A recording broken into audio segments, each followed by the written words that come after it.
मावळ तालुक्यात आज एक मोठी दुर्घटना घडली असून कुंडमाळा येथे इंद्रायणी नदीवरील जुना पूल कोसळल्याची घटना घडली आहे। प्राथमिक माहितीनुसार 25 ते 30 पर्यटक नदीत बुडाल्याची भीती व्यक्त करण्यात येते।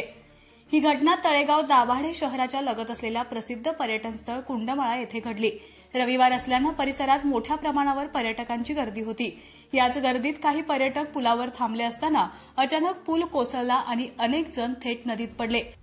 घटनेची माहिती मिळताच स्थानिक पोलीस, ग्रामस्थ आणि आपदा मित्र यांनी घटनास्थळी धाव घेतली असून बचाव कार्य सुरू करण्यात आले। 2 दिवसांपासून मावळ परिसरात मुसळधार पाऊस पडत आहे। पाण्याचा प्रवाह प्रचंड वेगवान असून बचाव कार्यात अडथळे येत आहेत। दरम्यान स्थानिक प्रशासन, अग्निशमन दल आणि एनडीआरएफ पथक घटनास्थळी रवाना झालं असून परिस्थितीवर नियंत्रण मिळवण्याचे प्रयत्न सुरू आहेत।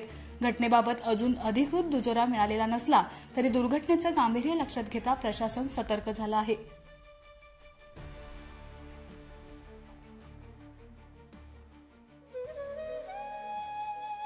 अशाच नवनवीन अपडेट्ससाठी आमच्या खबर गावाकडची या चॅनेलला सबस्क्राइब करा, आमचे व्हिडिओ लाईक करा आणि शेअर करा।